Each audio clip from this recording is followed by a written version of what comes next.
Que el Dios Todopoderoso bendiga en abundancia tu vida. Hoy estamos aquí para darte la bienvenida al estudio bíblico del libro de Mateo. En la sesión de hoy estaremos estudiando previamente el capítulo 1 del libro de Mateo. Este capítulo tiene 25 versículos. Por lo tanto, creo que en 2 sesiones importantes estaremos enseñando este glorioso capítulo. Así que, amado oyente, cuando nosotros, de una manera madura, nos acercamos a las Escrituras para descubrir en ella la gran verdad de las Escrituras, ¿sabe cuál debe ser nuestra decisión? Decidirnos de acuerdo al mensaje que nos da las Escrituras, la palabra de Dios.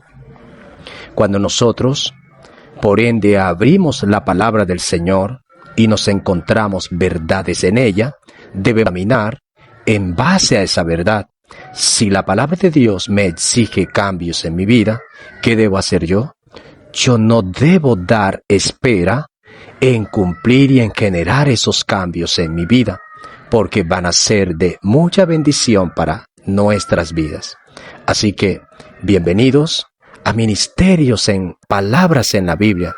Y esto tiene que ver, amado pueblo del Señor, con donde estaremos estudiando el Nuevo Testamento. Cada libro del Nuevo Testamento lo estaremos estudiando por capítulos, por versículos, por palabras y letras. Eso es muy importante. Sabio no es aquel que sencillamente se queda aquí para escuchar, sino también para abrir las Escrituras y confirmar, ver con tus propios ojos que eso está escrito en la palabra de Dios. Mateo, capítulo 1, versículo 1. Libro de la genealogía de Jesucristo. Cuando nosotros miramos cómo inicia el libro de Mateo, este nombre para Mateo es del griego Matías, del hebreo Matíyaco. Significa regalo de Dios. Hay algo importante, y es que cuando nosotros nos acercamos a un capítulo como este, del capítulo 1 del libro de Mateo, encontramos algo que se le llama las genealogías. Y las genealogías tienen que ver con descendencia. Tiene que ver con esa generación. Habla de esa descendencia, habla de un linaje. ¿Qué hacemos nosotros como pueblo de Dios cuando vemos las genealogías? Lo que hacemos a menudo es saltar la lectura de esa palabra. Porque muchas veces nosotros no somos dados a leer de la siguiente manera: Abraham engendró a Isaac, Isaac a Jacob, y Jacob a Judá y a sus hermanos. Pero si nosotros nos detenemos con detalle, cada palabra nos estarán regalando a cada uno de nosotros una revelación importante. Así que el versículo 1 dice: el libro de la genealogía de Jesucristo. Y la palabra para el libro tiene que ver con un rollo. Un rollo, y cuando encontramos esa palabra rollo, tiene que ver con un pergamino que se abre. Lo que busca revelarnos esta palabra para el libro, o rollo, o pergamino, es que algo va a ser develado. Es decir, algo va a ser revelado a nuestras vidas. ¿Qué es lo que se nos va a revelar en esta escritura? La genealogía de Jesucristo, es decir, el origen de dónde depende el Mesías. Y dice, de la genealogía de Jesucristo, hijo de David, hijo de Abraham. Observamos analíticamente que primero es Abraham y luego es David. Pero la primera pregunta que nos podemos hacer es, ¿por qué Mateo decide primero hablar acerca de David y luego de Abraham? Cuando nosotros vemos esta forma o esta manera en que la Biblia ha sido escrita no es un error. Lo que busca es darnos la siguiente revelación. Cuando dice hijo de David, está hablando de una titularidad mesiánica. Lo que busca revelarnos es que cuando vemos a David en las Escrituras, nos habla de un rey. Nos está diciendo que este hijo de David, de Ben David, está hablando de un rey quien se sentará en ese trono de David. Pero, ¿de dónde él procede? Hijo de Abraham. Él viene de esa descendencia prometida por parte de Dios a Abraham. Y Mateo busca hablar acerca de las funciones del Mesías, que esta titularidad mesiánica como hijo de David, lo que busca enseñarnos es que Él es el Redentor. Por lo tanto, cuando tú observas en este pasaje bíblico, cuando habla de hijo de Abraham, lo encuentras en el libro de Génesis, en el capítulo 12, cuando nos dice, en ti serán benditas todas las familias de la tierra. Esta palabra, que en ti serán benditas todas las familias de la tierra, que aprendemos que no está hablando de Abraham. Abraham no es la bendición que Dios promete para bendecir a toda la familia de la tierra. Eso lo entendió Abraham, lo comprendió una vez que Dios se lo dijo. ¿Sabe quién es esa bendición de Dios para todas las familias de la tierra? El Mesías Yeshua. Una información muy importante que llegaremos a aprender acerca de Jesús en este capítulo 1 de Mateo tiene que ver con el origen del Mesías, y que aprendemos, vamos a estudiar las generaciones, y dentro de estas generaciones llegaremos a aprender que David como tal, el Mesías, procede de su linaje, pero ellos más que todo abarcan un sentido de legalidad al Mesías, para hacerle un rey legal sobre la faz de la tierra. Pero cuando hablamos de la descendencia de David y de José, José no es el padre biológico del Mesías, él es el padre legal. Por lo tanto, David y José, ellos reflejan esa legalidad del Mesías, pero no está hablando de esa terminología de la generación biológica que depende de ellos. El Mesías es esa generación sin mancha que procede de la presencia de Dios. Él es el Hijo de Dios. Él viene de esa descendencia prometida por parte de Dios a Abraham. Así que, amado pueblo del Señor, tenemos esta primera exposición del versículo 1 de Mateo. En este primer capítulo quiero hacer algo muy esencial para que lo comprendamos, usar como un texto base el versículo 17. Dice, de manera que todas las generaciones desde Abraham hasta David son 14. Desde David hasta la deportación a Babilonia, 14. Y desde la deportación a Babilonia hasta Cristo, 14. Una vez que nosotros miremos este versículo, que es el verso o es el versículo textual en el cual encaja este capítulo, podremos entonces analizar que las generaciones desde Abraham hasta David son 14. ¿Por qué? Porque el número 14 nos está hablando de una doble bendición. ¿Por qué lo digo? Porque 7 significa santificación, o la bendición nos habla del propósito de Dios. 7 más 7 es 14. Lo que nos está hablando de una doble bendición. Así que si nosotros miramos en el versículo 2, Abraham engendró a Isaac, Isaac engendró a Jacob, y Jacob a Judá y a sus hermanos. Una vez que estemos contando estas generaciones, que podemos observarlas allí en estos versículos que vamos a estar leyendo, observamos en el versículo 2 que las generaciones por las cuales inicia con Jacob, no se habla acerca de Rubén, sino de Judá. ¿Qué llegamos nosotros a analizar, amado pueblo del Señor? Él vendrá de la tribu de Judá. Así que sigamos leyendo el versículo 3. Judá engendró de Tamar a Fares y a Zaras, Fares a Enrón y Esrón a Aram. Vemos en el versículo 3 que aparece una mujer, y esta mujer tiene que ver con Tamar. Esa historia la podemos encontrar en el capítulo 38 de Génesis.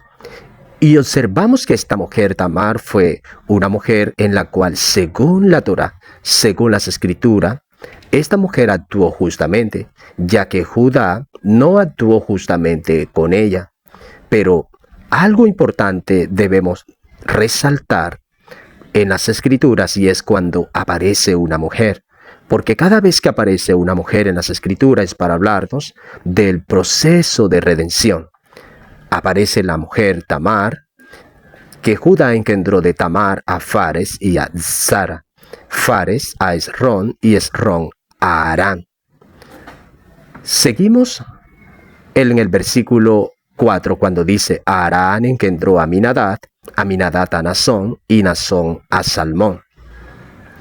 Cuando nosotros miramos acerca de Salmón, Salmón significa dar, significa un presente. Este hombre va a tomar por esposa y le va a dar una nueva revelación o evidencia a una mujer en estas genealogías. ¿Hacia dónde le llevo? Que por el término general, una mujer no aparece dentro de las genealogías, como vemos que la Escritura, la palabra del Señor en la genealogía del Mesías, aparecen las mujeres, dando una completa revelación importante de el propósito del Mesías, cuál es redención. Versículo 5. Salmón engendró a Rahab y a Boz, y Boz engendró de Ruth a Obed, y Obed a Isaí. Algo que necesitamos nosotros observar cada vez que leemos es que nos estamos encontrando una y otra vez con la palabra engendrar. Y esa palabra para engendrar tiene que ver, se aplica al hombre en este caso, porque él es el progenitor. Él es el causante por el cual una mujer puede embarazarse, concebir y dar a luz. Leamos el versículo 5. Salmón engendró de Rahab a Boz, y Boz engendró de Ruth a Obed, y Obed a Isaí. Vemos aquí que esta mujer Rahab viene a ser parte de las genealogías del Mesías, y muchos conocen la historia de esta mujer. Pero ¿sabes algo? Esta mujer pasó a ser en Dios, a llegar a posesionarse en un propósito importante en esta venida de el Mesías. Dice: Salmón engendró de Rahab a Boz, y Boz engendró de Ruth a Obed. Encontramos aquí 3 mujeres hasta el momento. Miremos que tanto Rahab como Ruth no son mujeres judías. Estas mujeres son, por supuesto, de otras naciones. Eso es clave en la genealogía del Mesías, porque tanto Rahab como Ruth, siendo mujeres extranjeras, lo que busca revelarnos es que la redención por la cual vendrá del Mesías será para todas las naciones. Él no tendrá excepción de persona, porque así como Rahab, que cuidó a los espías enviados por el pueblo judío, así también Ruth fue una mujer en la cual ella renunció a sus creencias para ellas recibir y aceptar ese Dios de Israel. Y hay algo importante cuando nosotros leemos y estudiamos el libro de Ruth, es que Ruth le dice a su suegra Noemí, porque sus hijos habían muerto, y una declaración importante, lo cual esta declaración le permite estar en esta historia. ¿Cuál fue la declaración? Ella le dice a su suegra Noemí, tu Dios será mi Dios y tu pueblo será mi pueblo. Lo cual cabe resaltar que ella estaba renunciando, por supuesto, era una moabita. Ellos adoraban a dioses falsos, pero estaba renunciando a sus creencias, y no solamente a sus creencias, sino también a su cultura, para aceptar el Dios de Israel, y no solamente el Dios de Israel, sino también la cultura de Israel. Y observemos este versículo, el versículo 6. Isaí engendró al rey David, y el rey David engendró a Salmón, de la cual fue mujer de Urías. En este versículo muestra la escritura, la palabra de Dios, un cambio importante. Cuando habla acerca de que fue mujer de Urías, nos está hablando acerca de Betsabé y todo eso que sucedió acerca del pecado del rey David con esta mujer. Esta mujer fue víctima de todo este acontecimiento, en lo cual obviamente fue algo muy malo delante de la presencia de Dios. Pero aquí podemos también aprender algo importante, que es aquello que es malo, aquello que es desagradable. ¿Será que el pecado busca destruir el propósito de Dios? En ninguna manera.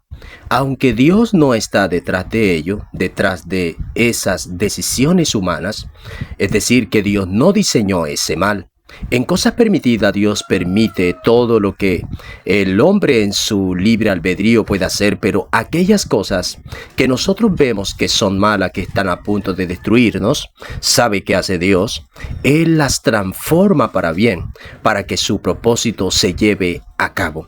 Por lo tanto, esta porción de las Escrituras en el versículo 6 es importante cuando dice, y Yesé engendró al rey David, y el rey David engendró a Salomón, de la cual fue mujer de Urías. Versículo 7. Y Salomón engendró a Roboam, y Roboam engendró a Abía, y Abías engendró a Asa. Lo que estamos observando aquí es una dinastía de reyes que proceden del rey David. Y en esta dinastía todos sabemos las situaciones por las cuales se vinieron la división y la separación del reino, más que todo el reino del sur y el reino del norte. Todo esto tuvo que suceder a causa del pecado, el pecado que pudo generar todas esas consecuencias.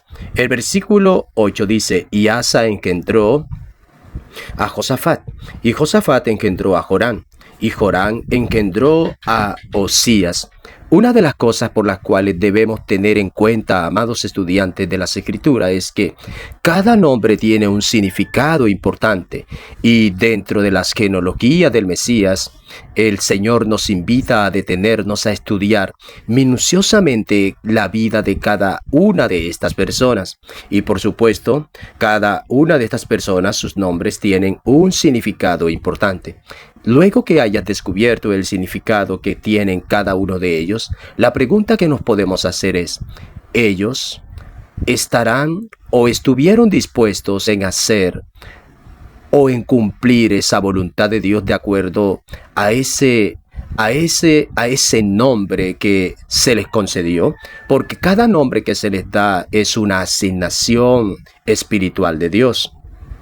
El versículo 9 dice, y Osías engendró a Jotam, y Joatán engendró a Achaz, y Acaz engendró a Ezequías, y Ezequías engendró a Manasés, y Manasés engendró a Amón, y Amón engendró a Josías.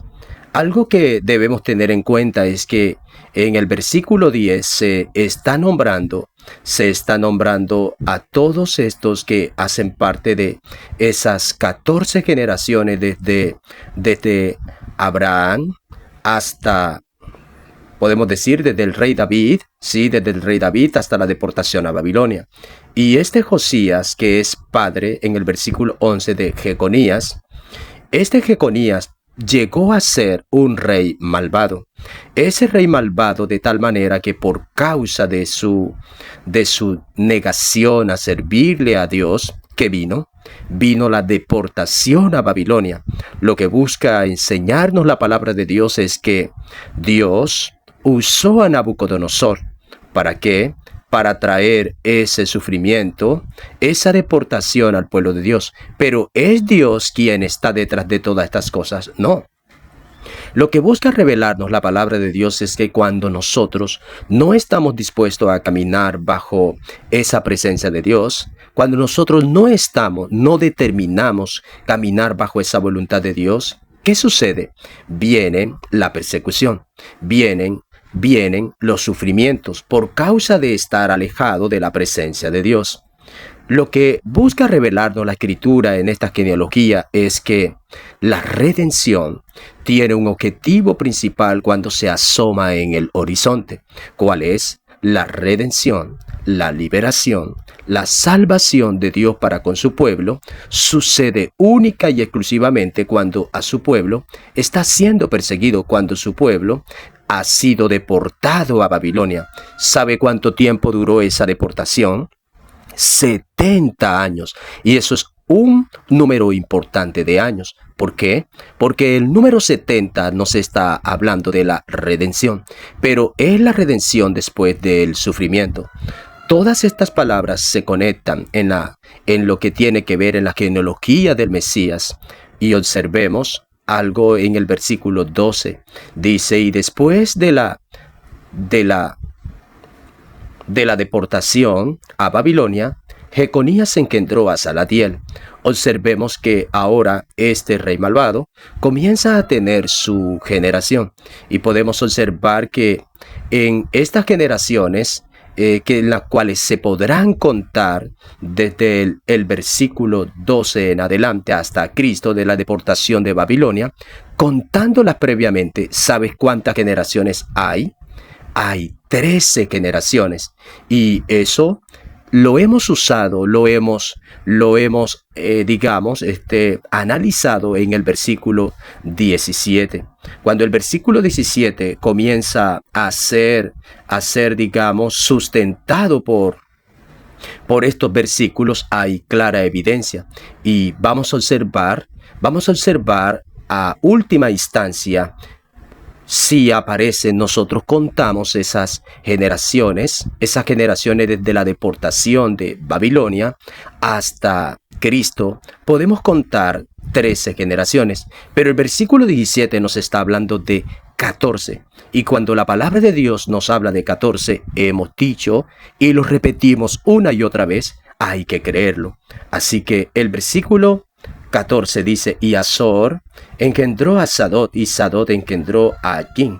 Aquín engendró a Eliud, y Eliud engendró a Eleazar, y Eleazar engendró a Matán, y Matán engendró a Jacob.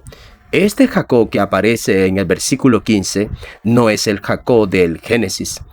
Este Jacob es el padre de José. Y por supuesto, está indicando algo importante. Dice el versículo 16, y Jacob engendró a José, marido de María. Y esa palabra para marido es la palabra la cual debemos entender que es el esposo de Miriam en hebreo, María en español, de la cual nació Jesús, el cual es llamado el Cristo. Y esa palabra para Cristo, Christos, está hablando de lo que es el ungido. Es una titularidad mesiánica. Cuando habla acerca de Cristo, es una titularidad otorgada única y exclusivamente al Redentor, en este caso a Jesús. El versículo 17, que lo hemos tomado como un texto base, dice de manera que todas las generaciones desde Abraham hasta David son 14 generaciones, y desde David hasta la deportación de Babilonia, 14 generaciones, y desde la deportación de Babilonia hasta Cristo, 14 generaciones. Así que nos preguntamos, si son 14 generaciones, las que nosotros hemos contado en esta primera sesión, la pregunta es, entonces, ¿dónde está esa 14ª generación que no la vemos? Detente que te lo vamos a explicar. El número 14, para hablar de esa 14ª generación, nos está hablando de una doble bendición. Pero algo que debemos analizar es que si nosotros contamos, desde la deportación de Babilonia hasta Cristo aparecen 13 generaciones contables. Lo que busca revelarnos la Escritura es que el número 13 es la unión de Dios con su pueblo. ¿Por qué lo digo? Porque el número 12, que es un número de reino, está hablando acerca de su pueblo. Las 12 tribus de Israel, y no solamente las 12 tribus de Israel, o hablando acerca de esos 12 tribales, de los líderes de Israel, sino que también nos está hablando para con el Nuevo Testamento de los 12 apóstoles. Y estos 12 apóstoles tienen que ver con la iglesia, la congregación del nuevo pacto. El 1 habla acerca de la unidad de ese Dios perfecto en unidad. Si nosotros ahora sumamos, 12 más 1 es igual a 13. El número 13 nos está hablando de la unidad de Dios con su pueblo.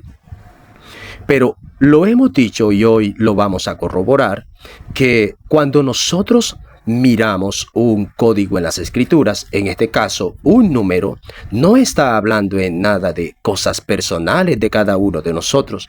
Eso es cerrado. Ella busca las Escrituras a través de los números, buscan revelar el propósito de Dios. Nosotros en ninguna manera debemos usar estos códigos para la suerte de cada uno de nosotros, en ninguna manera. Nosotros al momento de leer estos códigos, vamos buscando la forma y la manera espiritual de cómo acomodarnos a esa revelación bíblica, entender. ¿Y qué pasa si descubrimos lo que allí se nos está explicando? Debemos causar cambios en nuestras vidas. Por eso, amado pueblo del Señor, esta 14ª generación, por la cual hace falta cuando contamos desde la deportación de Babilonia hasta Cristo, está hablando de la iglesia, está hablando de aquel remanente que habrá de levantarse, de creer en el nombre de Jesús. Y no solamente de creer en el nombre de Jesús, sino también de servirle fielmente hasta los últimos días. Amado pueblo del Señor, espero que esta gloriosa palabra te haya ayudado mucho. El propósito es sembrar con detalle las Escrituras, la palabra de Dios, aunque de una forma muy básica, pero creo que esto nos puede ayudar. La meta es que si has estudiado la Biblia una vez, eso no te hace ser aún un erudito, no te hace ser todavía un maestro. Si has estudiado la Escritura 7 veces, eso aún no te hace ser un maestro, no te hace ser una persona entendida digamos, de una forma dimensional y que ahora puedes decir que lo sabes todo.